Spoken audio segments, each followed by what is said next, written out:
और एंड के समय में हमारी जो अवसर है, अवसर को खो ना दे। सबसे पहले मैं आपको वचन के द्वारे से मैं बताना चाहता हूं, इफिसियों के कलाम में 5वें सूरा, क्यों बताना चाहता हूं अवसर के बारे में। अवसर को बहुमूल्य समझो, बहुमूल्य समझो, क्योंकि दिन बुरे हैं। दिन कैसा है? बुरे हैं। दिन कैसा है? बुरे हैं। अवसर को बहुमूल्य समझो। अभी आज का जो समय है ये इतना बहुमूल्य है, इतना इंपॉर्टेंट दिन है, इतना इंपॉर्टेंट समय है, इसको बहुमूल्य समझो। अवसर को बहुमूल्य समझो। फिर क्या लिखा है? अवसर को बहुमूल्य समझो, हाँ, क्योंकि दिन बुरे हैं। कैसा है? दिन बुरे हैं। दिन बुरे हैं। अच्छा है बोला है क्या? नहीं। आपको लग रहा है कि अच्छा है? नहीं। नहीं है। अभी जितना दिन जाएगा अच्छा आने वाला है क्या बुरा आने वाला है? बुरा आने वाला है। बराबर ना? बुरा आने वाला है। तो दिन को कैसा समझना चाहिए? इस समय को कैसा जानना चाहिए? अवसर को, अवसर अपना जो अवसर है वो खोना नहीं चाहिए। अवसर को खोना दो। आज बहुत लोग ये अवसर को खो देता है। मैं क्यों बताना चाहता हूं, ये अवसर हमारे लिए इतना महत्व है। जरा ध्यान देना, उपदेशक के कलाम में 3 आयत का अब 3 वचन को देखते हैं। क्या लिखा है? 3 का 3 सुनो, क्या लिखा है? मैं थोड़ा सा ज्यादा वचनों में जाएंगे। घात करने का समय हाँ, घात करने का समय और चंगा करने का भी समय, चंगा करने वाला का भी समय, धा देने का समय हाँ, धा देने का समय, और बनाने का भी समय है। हाँ, गिराने का भी समय और बनाने का भी समय है। आमेन, बोला आमेन। लेकिन ये कौन सा समय है? अभी जो हम लोग समय में आ चुका है, ये कौन सा समय है? अभी आपको और हमको जानना है ये कौन सा समय में हम आ गए। कई लोग समय को बर्बाद कर देता है। अवसर को इंसान के जीवन में एक बार समय, देखो ये समय अभी का जो टाइमिंग है ना, ये टाइमिंग लाइफ के अंदर नहीं आने वाला है। ये जो आज का तारीख का जो समय है लाइफ में नहीं आएगा। आज का जो डेट है ना, इस डेट में इस समय जिंदगी में वापस कभी नहीं आएगा। लेकिन ये समय में अगर तुम प्रार्थना बिताते हो, अगर तुम हाथ फैलाते हो, अगर तुम स्तुति आराधना करते हो, याद रखने का 1000 दिन से भी उत्तम है। लेकिन हम लोग कोई खो देता है। मैं बताना चाहता हूं, क्योंकि बहुत लोगों ने इस अवसर की जो समय है खो देता है। कोई लोग ये दिन को साधारण समझ रहा है। अब दिखाई दे रहा है चारों तरफ से अंधकार आ रहा है, चारों तरफ से अकाल आ रहा है। आपके जीवन में अकाल आ रहा है, आपके जीवन में विपत्ति आ रहा है, आपके जीवन में अभाव आ रहा है, बहुत बड़े संकट आ रहा है। लेकिन हमारे लोग ये अवसर को खो देते हैं। आज अगर तुम परमेश्वर के निकट आ जाओगे तो तुम बच सकते हो। बाइबल कहता है आज उद्धार का दिन है, आज है उद्धार का, कृपा का दिन है, कल नहीं होगा। आमीन। कल नहीं होने वाला, आज अवसर का समय है। प्रार्थना में हम लोग गाना गाता ना, यही समय है प्रार्थना करने का, यही समय है विनती करने का, यही समय है प्रार्थना करने का, यही समय है विनती करने का। Hallelujah, hallelujah, hallelujah, hallelujah. Praise the Lord, hallelujah. यही समय है प्रार्थना करने का, लेकिन आज हमारे लोग ये समय में नहीं है। यही समय है विनती करने का, पर हमारे लोग नहीं है। आमीन, हालेलुया। ऊपर से सबको लेके आओ। आमीन। आज मैं बताना चाहता हूं यहाँ पे बहुत ही महत्व है। आमीन। वचन सुनने का इंपॉर्टेंट है, वचन को आदर करना इंपॉर्टेंट है। हालेलुया। लेकिन लोग क्या कर रहा है, ये अवसर को खो दे रहा है। सुनो, बहुत ही महत्व है। मैं आज कुछ महत्व वचन मैं आपके पास बहुत ही रखना चाहता हूं। आमीन। क्योंकि हमारा जीवन क्या है, मैं आपको सच सच बोलना चाहता हूँ। थोड़ा सा मैं अपने जीवन के बारे में बताना चाहता हूँ। देखते हैं जरा कलाम को, देखते हैं 4:14 याकूब के कलाम। थोड़ा सा हमारा लाइफ के बारे में देखते हैं। यस, कोई भी बड़े एक जून जाए वहां पे सबको बुलाए। और यह नहीं जानते कि कल क्या होगा। ये नहीं जानते कि कल क्या होगा। सुन तो लो, तुम्हारा जीवन है ही क्या। तुम्हारा जीवन है ही क्या। और आगे, तुम तो भाप के समान हो। कैसे समान है, किसके जैसा है, भाप के सरीका है।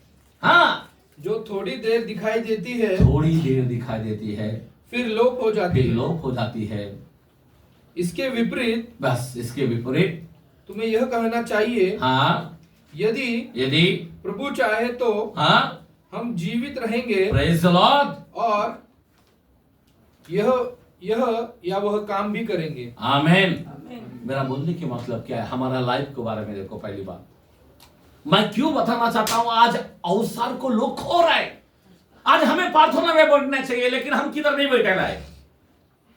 आज हमें परमेश्वर के भवन में होना है, लेकिन हम शॉपिंग मॉल में खड़े हैं।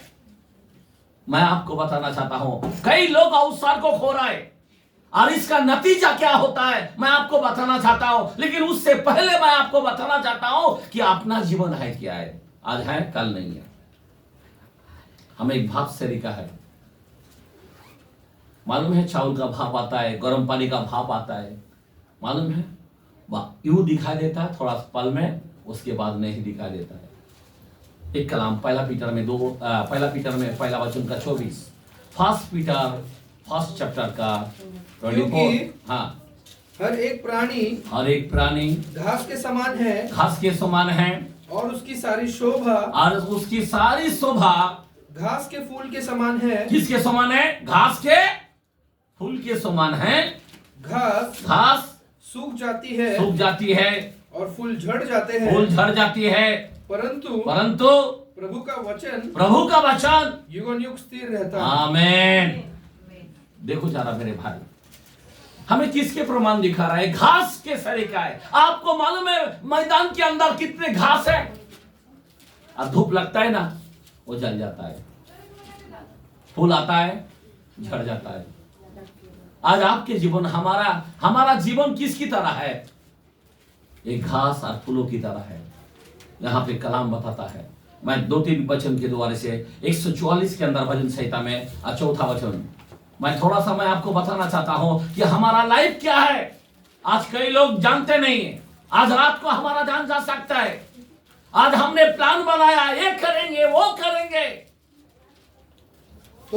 तो इस दशा में जो राज्य हो, हाँ, 144, मनुष्य तो सांस के समान है। किसके समान है, एक श्वास के सरीका है। मनुष्य कैसा है, एक श्वास के सरीका, क्योंकि श्वास ही डाला है। हाँ, आगे, उसके दिन ढलती हुई छाया के समान है। किसके समान है, ढलती हुई एक छाया सरीका है। छाया आता है दोपहर का टाइम में, पता है ना, और चला जाता है, बराबर ना। हम लोग ऐसा ही, कितने लोग आए और कितने लोग गए। अब ये छावली है अभी तक, लेकिन एक दिन जाने वाला है।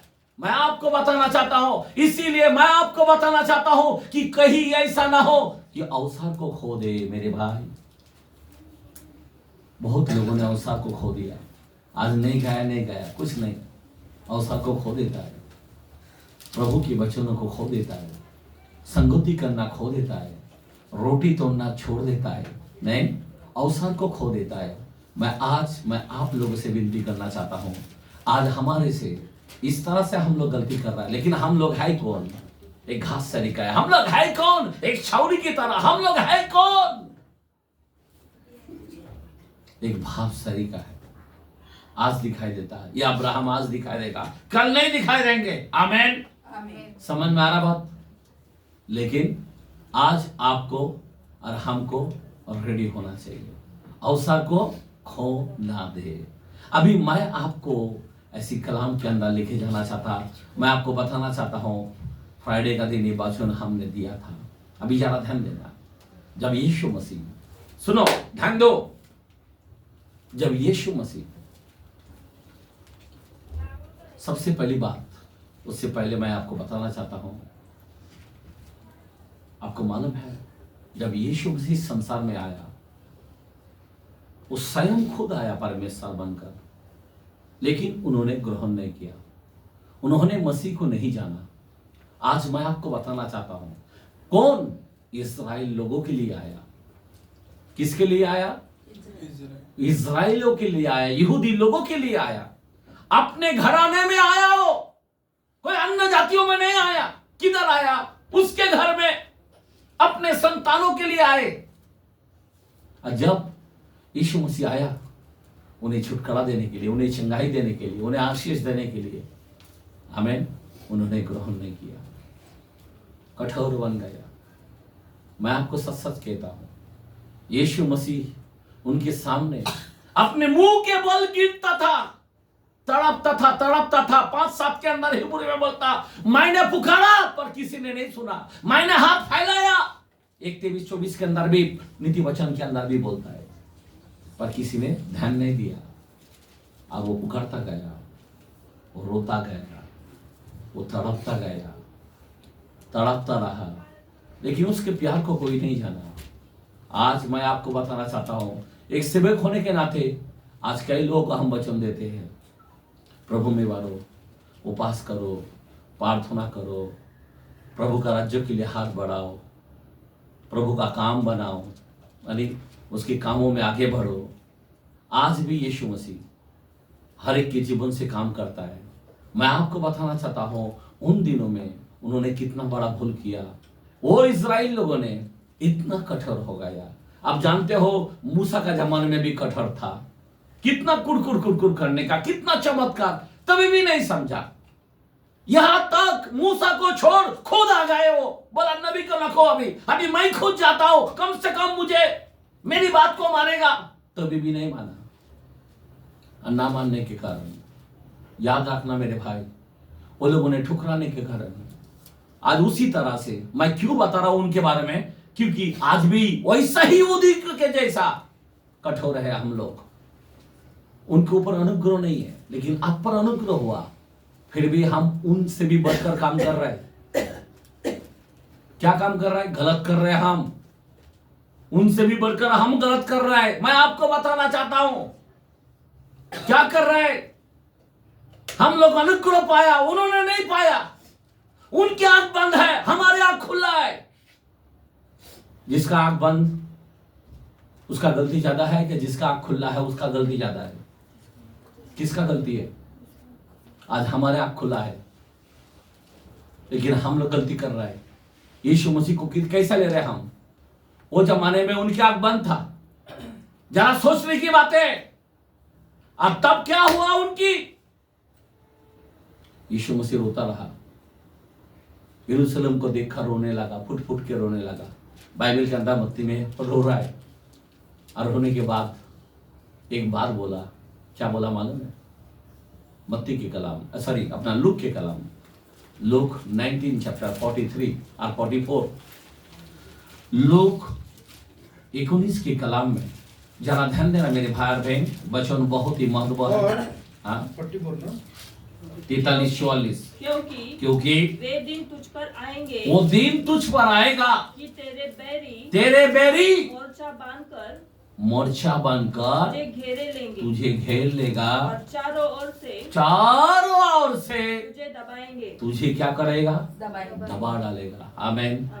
और उसके बाद और तुझे और तेरे बालकों को, और तुझे और तेरे बालकों को जो तुझ में है मिट्टी में मिलाएंगे। क्या करेगा? मिट्टी में मिला देगा। और तुझ में पत्थर पर पत्थर भी न छोड़ेंगे। क्या बोला है? तुझ में ये जो मंदिर जो दिख रहा है ना, पत्थर पर पत्थर न छोड़ेंगे, ना छोड़ेगा, क्योंकि तूने उस अवसर को जब तुझ पर कृपा दृष्टि उस अवसर को जब तुझ पर कृपा दृष्टि हुई न पहचाना, तूने नहीं पहचाना। आज वो समय खत्म हो गया। समझे बात? आज वही भूल हम कर रहे हैं। हमारे ऊपर कृपा दृष्टि हुआ, लेकिन हम लोग नहीं पहचान रहा है। हम लोग चर्च बोलो तो महत्व नहीं जान पा रहा है। प्रभु का राज्यों के बारे में बोल रहा हूं, महत्व को नहीं जानते। हम आराधना करना महत्व को नहीं जानते। समझ में आ रहा बात? वो लोगों ने ऐसा ही किया, समय को बर्बाद कर दिया। यीशु मसीह आया, समय को बर्बाद किया। उन्होंने समय को पहचाना नहीं है। वो अवसर को क्या उसने गला दिया। कौन? यहूदी लोगों ने। और गलाने के बाद फिर यीशु मसीह ने बोला, तेरे को मोर्चा बांधेगा, तुझे घेर लेगा, तुझे या तेरे बच्चों को मिट्टी में मिला देगा। क्यों? तूने अवसर को खो दिया। मैं प्रभु हूं, मैं तुझे बोला, मुझे लटका दिया। मैं पिता हूं बोला तो मुझे लटका दिया। तूने अवसर को खो दिया। मैं आपको बताना चाहता हूं, आज यीशु मसीह आज आपको और हमको अवसर दिया है कि पूरे दिल से, पूरी शक्ति से, पूरे बुद्धि के साथ हम प्रभु से प्यार करें। लेकिन हम लोग अवसर को खो देते हैं। याद रखना, वो लोग खो देने का बाद क्या हुआ मालूम है? 70 एडी के अंदर यीशु मसीह ने जैसा बोला, 70 एडी के अंदर मतलब 70 साल के बाद क्या हुआ? ये पोजीशन में आ गया। फिर क्या हुआ? रोमियो लोगों ने घेराव कर लिया, उसका नाम टाइटस। समझे बात? और उन्होंने क्या किया? पूरा घेराबंदी किया और उन लोगों को सुखाने लग गया। सुखाने मतलब क्या खाएगा? जैसा कोई बाहर जा रहा है उसको पकड़ रहा है, ऐसा क्रॉस के अंदर खिला मारकर जैसा यीशु मसीह को टंगाया, हर एक को इधर क्रॉस, इधर क्रॉस, इधर क्रॉस, चारों और क्रॉस लगा के रख दिया। जी पकड़ रहा डाल रहा है, पकड़ रहा है क्रॉस में डाल रहा है। जो कोई भूख के कारण भाग के जा रहा ना, इधर उधर पकड़ पकड़ के क्रॉस में डाल रहा है। और फिर क्या हुआ? उसके बाद धीरे धीरे लोग आना कम हो गया। और फिर क्या किया? उस यरूशलेम को आग से जला दिया। और जैसा जला दिया, ईंट में जो सुना था, जो वो जमाने के अंदर पिघलने लगा। समझे बात? और फिर वो दीवार तोड़कर बोला कोई और रहेगा। तो सैनिक जैसा अंदर गया तो क्या देखा? स्त्री लोग अपने बच्चों को भूंज कर, आग में भूंज कर उसके मांस को निकाल निकाल के खा रहा है। मिट्टी चूना कुछ भी खाते बैठा था, यहाँ तक कि अपने संतानों को वहां पे भूंज के ऐसे ऐसे खा रहे। यहां तक ऐसे दृश्य को देखा। और आज मैं आपको बताना चाहता हूं मेरे भाई और बहन, यही हाल होने वाला है। यह अवसर को अगर कोई खो देगा ना, तो 7 साल का विपत्ति में चला जाएगा। उससे भी 72 दिन बाइबल बोलता है वो दिन में किसी का लाभ नहीं होगा। शेर से भागेगा तो भालू मिलेगा, और भालू से भागेगा तो सांप ढसेगा। ऐसे दिन में तुम्हारा कोई लाभ नहीं होगा। और उन दिनों में जाना हमारे लिए खतरनाक हो जाएगा। वन गवर्नमेंट बनेगा, क्या क्या विपत्ति, ये किस विपत्ति गिरेगा। मैं आपको बताना चाहता हूं मेरे भाई, आज हमारे सारे ख्रिस्ती लोग चर्च बोलो तो कोई इंपॉर्टेंट नहीं सोचता है, पास्टर बोलो तो कोई इंपॉर्टेंट नहीं सोचता है, अरे आराधना करना कोई इंपॉर्टेंट नहीं सोचता। अरे आराम से जाएंगे, मैं सोएला हूं, मैं रात को वो ये किया, अरे शॉपिंग को जाने का, उसको मंगनी मालूम है, उसको शादी मालूम है, उनको हल्दी मालूम है, उनको दुनियादारी मालूम है। मैं आपको रियल बोलना चाहता हूं, उनको किधर घूमना फिरना ये भी मालूम है, लेकिन इन लोगों को मालूम नहीं यह अवसर। अरे ये गलती जो इजराइल ने किया, जो यहूदी लोगों ने किया, उन्होंने खो दिया। पर आज तुम अगर खो दोगे, 7 साल का विपत्ति पक्का है। और उस विपत्ति में जाना, बहुत मुश्किल हो जाएगा। 1 गवर्नमेंट टेबल 6 नंबर लग जाएगा, नहीं तो गर्दन उड़ा देगा। हाथ में नहीं लिया, माथे पे नहीं लिया, उड़ा देगा। मैं आपको बताना चाहता हूं मेरे भाई और बहन, आपको कितना सोचने की बातें हैं, कितना डरने की बातें हैं। अभी आप जानते हो पका अपने बच्चे का मांस को खा रहा था, और अभी अंत के समय क्या होने वाला है आप देख रहे हैं ना। सिलेंडर नहीं मिल रहा है, आप देख रहे हैं ना पूरा गैस भंडार को जला दे रहा है, आप देख रहे हैं ना पूरा पेट्रोल को क्या कर रहा है, जला दे रहा है। आज धरती के अंदर आग लग चुका है। पूरा दुनिया का सिस्टम जो है पूरा बिगड़ गया। मैं आपको बताना चाहता हूं पूरा सिस्टम बिगड़ गया। अभी ऐसी अभाव आ जाएगा, ऐसी अकाल आ गया, अभी यहां से शुरू हो जाएगा कुछ ही पल में। एनी टाइम, आज या कल, कभी भी कुछ भी हो सकता है। आधा कुछ भी हो सकता है। हम रक्षण में चला जाएंगे और इस धरती के अंदर विपत्ति ही विपत्ति आ जाएगा। प्रभु का क्रोध का प्याला डाल देगा, समझा बात, उंडेल देगा। इतना खतरनाक समय आ चुका है। मैं आपको बताना चाहता हूं मेरे भाई, ये जो इज़राइल पर हुआ, उन्होंने अवसर को खो दिया, यीशु को। आज तुम अवसर को खो रहे। हमें हालेलुया प्रेज़ लॉर्ड करके, उपवास करके, प्रार्थना करके, अच्छे अच्छे काम करके रेडी होना चाहिए। ये अवसर को तुम आज गला रहा है। आज हमारे बच्चे लोग कोई भी रेडी नहीं है। क्या करेगा, उनका पैसा खा कर रहे हो, कुछ नहीं होने वाला। 1 गवर्नमेंट हो जाएगा। 6 नंबर के बगैर तुम कोई दूध भी नहीं ले सकते, पानी भी नहीं ले सकते है, कोई फ्रूट भी नहीं ले सकता है, राशन भी नहीं मिलेगा। तुम्हारा अकाउंट में कुछ जीरो आ जाएगा, जीरो, कुछ नहीं। 1 गवर्नमेंट।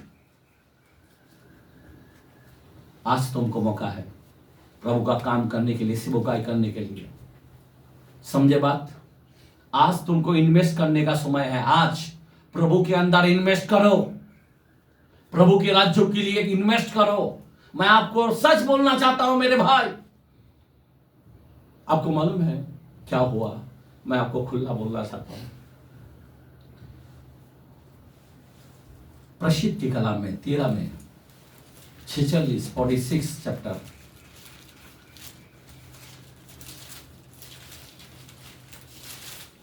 यस, पीड़ितों के काम में 13 का 46।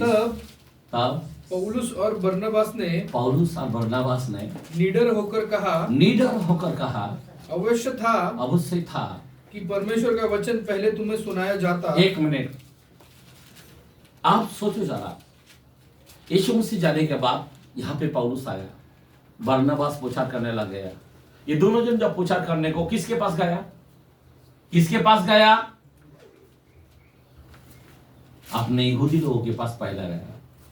किसके पास गया? यहूदी लोगों के पास पहले गया। वो बोला पहला किसका हक है? तुम्हारा हक है। बाद में अगर तुम नहीं मानोगे तो अन्य जाति के पास मैं जाने वाला हूं। समझ में आ रहा बात? पौलुस ने उद्धार के बारे में, बपतिस्मा के बारे में, तारण के बारे में पहला यहूदी लोगों के पास गया। प्रचार करने के लिए किसके पास गया? यहूदी लोगों के पास गया। बोला तुमको पहला हक है, पहला तुम उद्धार हो जाओ। लेकिन उन्होंने क्या किया? अवसर को खो दिया, ठुकराया। ये बरनबास का और पौलुस की बात को नहीं माना। इन्होंने जब सुवार्ता बताया, ये सुवार्ता को ठुकराया। आज हम जो प्रचार कर रहे हैं, कई लोग ठुकरा रहे, गांव जा रहे, ठुकरा रहे, लोग ढीला है, ठुकरा रहे, घर में जा रहे, ठुकरा रहे, उद्धार के बारे में बोल रहा हूं, ठुकरा रहे। मैं आपको बताना चाहता हूं, पौलुस का भी यही हाल हुआ था, बरनबास का भी यही हाल हुआ था। उसी में 51 या 52 पढ़ो। तब वे उसके सामने पांव की धूल झाड़कर, क्या बोला है? जब उन्होंने नहीं माना तो क्या किया? अपने पांव को धूल झाड़कर इकोनियम को चले गए। मतलब अन्य जातियों में चले गए। और अन्य जातियों में क्या हुआ? आगे बढ़ो नीचे। और चेले आनंद से और पवित्र आत्मा से परिपूर्ण होते गए अन्य जातियों में। आमीन। और वो अन्य जाति कौन? मैं हूं मैं। आमेन। आइए हम लोग ताली मारें, कहा हालेलुया। उन्होंने ठुकराया, हमने ग्रहण किया। Praise the Lord. समझे बात मेरा कहने क्या? कितनी बड़ी बातें हैं। आज तुम अगर ठुकरा देगा तो इस्राएल की तरह, ध्यान देना, तो हाल क्या होने वाला है? 7 साल का विपत्ति। समझ में आ रहा बात? बच्चे के मांस खाना पड़ेगा। समझ में आ रहा बात? मैंने बताया था ना 5:10 के अंदर भी लिखा है ना इज़िकियल में, बाप बेटे का मांस खाएगा और मां बेटी के मांस खाएगा। वही है, मांस खाएगा, क्योंकि पकाने के लिए कुछ नहीं मिलेगा। मैं आपको बताना चाहता हूं मेरे भाई और बहन, बोलेंगे चलो, एक माँ बोलेंगे आज हमारा बच्चा अपन मिलकर पकाएंगे और कल तेरा बच्चा हम मिलकर पकाएंगे। क्या होने वाला है? घर गुदी के अंदर खाना कैसा खाएंगे? आज मेरे घर का एक बच्चे को मारेंगे, पकाएंगे, कल तेरे घर के बच्चे को तू मारेगा, हम सब मिलकर खाएंगे। ऐसे दिन में आ चुका है। इसीलिए मैं आप लोगों से विनती करता हूं, अवसर को खोना दे।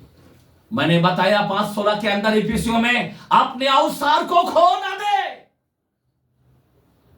दिन को बहुमूल्य समझ। ये दिन कैसा है? बहुमूल्य समझना चाहिए। जरा ध्यान देना। अभी मैं क्यों बताना चाहता हूं, रोमियो की कलम में 11 में, रोमियो के 11 में 21 और 22 वचन, रोमन्स चैप्टर 11 चैप्टर 21 32। क्योंकि जब परमेश्वर ने स्वाभाविक डालियों को न छोड़ा। एक मिनट, अभी ध्यान देना। आप जरा बात को जरा गौर करो मेरे भाई। स्वाभाविक डाली को नहीं छोड़ा। स्वाभाविक डाली कौन? यहूदी लोग। आमीन। स्वाभाविक डाली कौन? इस्राएल है। आगे बढ़ो। हाँ, तो उन डालियों को नहीं छोड़ा तो तुझे भी न छोड़ेगा। तुझे भी। हम बोलते नहीं कि हम कौन सी खेत की मूली है। असली मूली, असली खेत इस्राएल है। हेलो। और हम, समझ में आ रहा बात? हम साटे गए लोग हैं। हम पेड़ों में साटे गए लोग हैं। मेन जड़ पेड़ वो यहूदी है। समझ में आ रहा बात? तो हमें भी नहीं छोड़ेगा। आगे बढ़ो।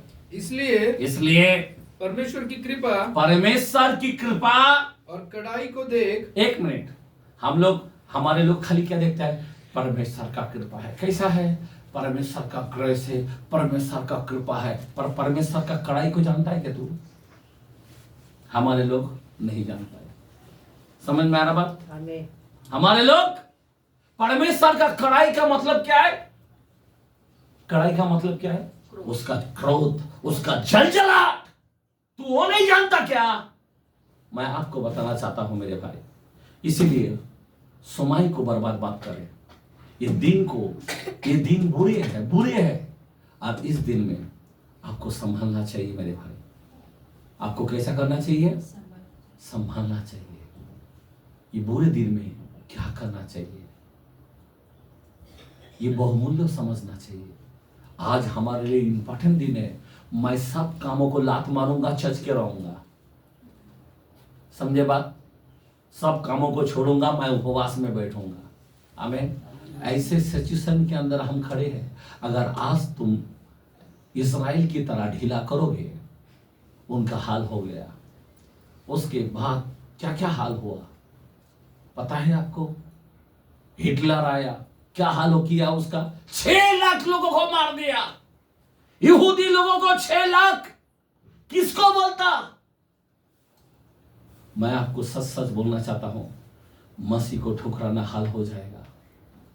मसीह को हम पाकर, यहां पे बोलता जो स्वाभाविक डाली है, अगर उसका हाल हो सकता है, और हम तो साटे गए डाली है। समझे बात? हम साटे गए, उसमें जंगली लिपटे गए, वो डाली है। फिर हमारा हाल क्या होने वाला है? आगे पढ़ो कलम को। क्यों? कड़ाई को देख परमेश्वर का कृपा को। आज सारा दुनिया क्या देख रहा है? परमेश्वर का कृपा। आज हमारा काम अच्छा है, खुदा ने आशीष दिया है, खाली कृपा देख रहा है। अब तो परमेश्वर से ठीक तरह से चल रहा नहीं, वो नहीं दिख रहा है। उसके कारण क्या आएगा तेरे घर में? तेरे को 21 विपत्ति तेरे घर में आएगा। 7 साल का विपत्ति में तू चला जाएगा। जरा सुनो, ध्यान दो, कान खोल खोल सुनो। आज का जो वचन दे रहा हूं कांपने का समय है। आज का जो वचन दे रहा हूं रोने का समय है। अगर आज तुम तैयार नहीं है, रैप्चर में नहीं जा पाओगे। याद रखना मेरे भाई और बहन, आज तुम्हारा हाथ नहीं भरेगा प्रभु के अंदर, राज्यों में जाना मुश्किल हो जाएगा। तन मन धन देकर अगर तुम प्रतिष्ठा नहीं करोगे, रैप्चर के लिए भूल जाओ। फिर मैं तुमको सच सच कहता हूं मेरे भाई, आज सारे दुनिया कोई तन मन धन दे नहीं पा रहा है। हमें तीनों देना है। परमेश्वर की कृपा जानते हो, मेरे को घर दिया, मेरे को गाड़ी दिया, मेरे को ये दिया, अरे क्या बात कर रहे हो? पर परमेश्वर की कड़ाई को जानते नहीं। आगे बढ़ो।